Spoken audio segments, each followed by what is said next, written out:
여러분 안녕하십니까, 진성호입니다. 문재인 대통령이 방금 전 이준석 신임 국민의힘 당대표에게 전화를 걸었습니다.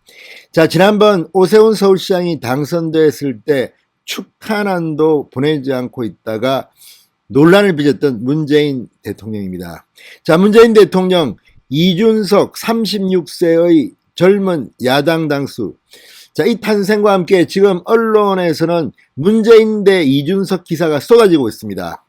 막내아들 되는 이준석이 제1야당 당수, 영수회담 하면 볼만하겠다, 백팩 메고 이준석 청와대 들어갈 거냐, 뭐 이런 기사들이 쏟아지고 있습니다. 68세 문재인, 36세 이준석입니다. 자, 문재인 대통령의 장남 문준용 씨도 39세입니다. 자, 이런 기사들이 쏟아지는 가운데 밀려서 그랬을까요? 아니면 오늘 영국으로 지금 해외 순방길에 오르는 문재인 대통령 이미 올랐을 겁니다. 자, 문재인 대통령 이 유럽으로 비행기를 타기 전에 이준석 신임 대표에게 오후 1시 20분쯤 전화를 걸었다고 합니다. 무슨 말을 했을까요? 자, 그리고 민주당 송영길 대표 역시 지금 언론에서 회자가 되고 있습니다. 81학번 송영길 대표, 85년생 이준석. 자, 송영길 대표가 대학에 들어가고 한참 뒤에 태어난 이준석.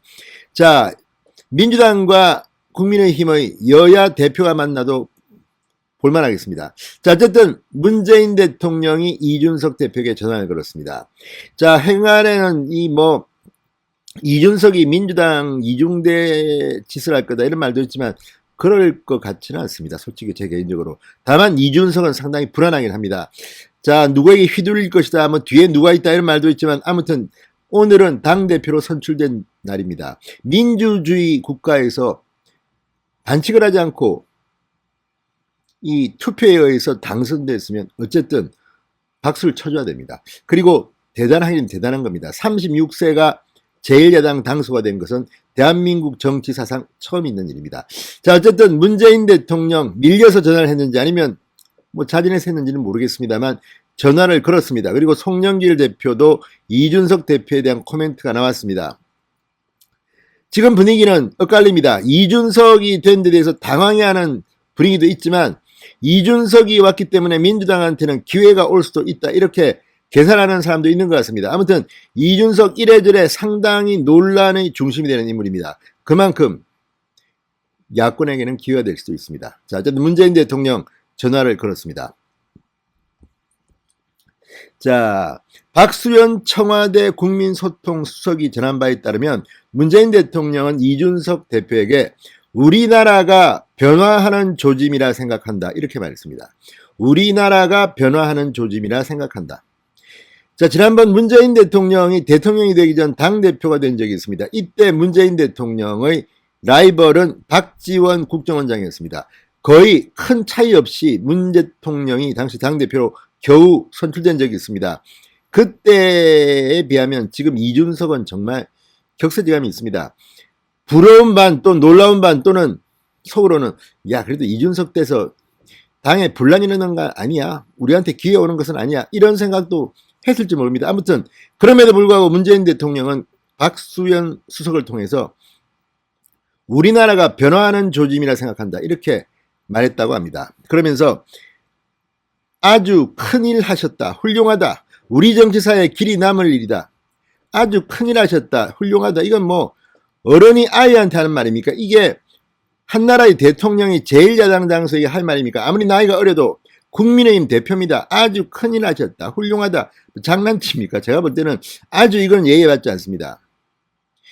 적어도 대통령이 제1야당 당수가 선출됐는데 아우 축하한다, 아주 좀 겸손하게 축하합니다, 아우 정말 젊은 나이에 아우 많은 노력을 하셨습니다, 뭐 이 정도면 되지. 훌륭하다, 아주 큰일 하셨다, 우리 정치사에 길이 남을 일이다, 평론가입니까? 아무튼 문재인 대통령이 이 전화 내용을 박수현 수석으로부터 듣고 조금 당황스럽습니다. 이게 뭡니까? 우리나라가 변화하는 조짐이라 생각한다. 누가 뭐 평해달라고 했습니까? 자, 어쨌든 문재인 대통령은 이렇게 말했다고 합니다. 대선 국면이라 당 차원이나 여의도 정치에서는 대립이 불가피하더라도 코로나 위기가 계속되는 만큼 정부와는 협조해 나가면 좋겠다. 이렇게 말했다고 합니다. 여러분들은 문재인 대통령이 했다는 이 말 어떻게 생각하십니까?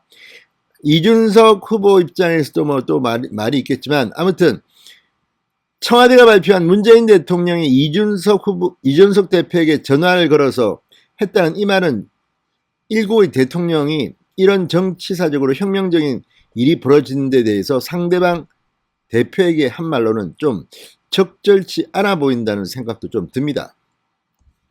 아주 큰일 하셨다. 훌륭하다.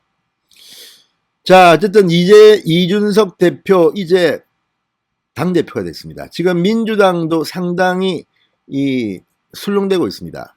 물론 이준석 대표가 이 국민 여론조사에서 일방적으로 독주했기 때문에 당대표가 될 거라고 예상은 되게 했던 것 같습니다.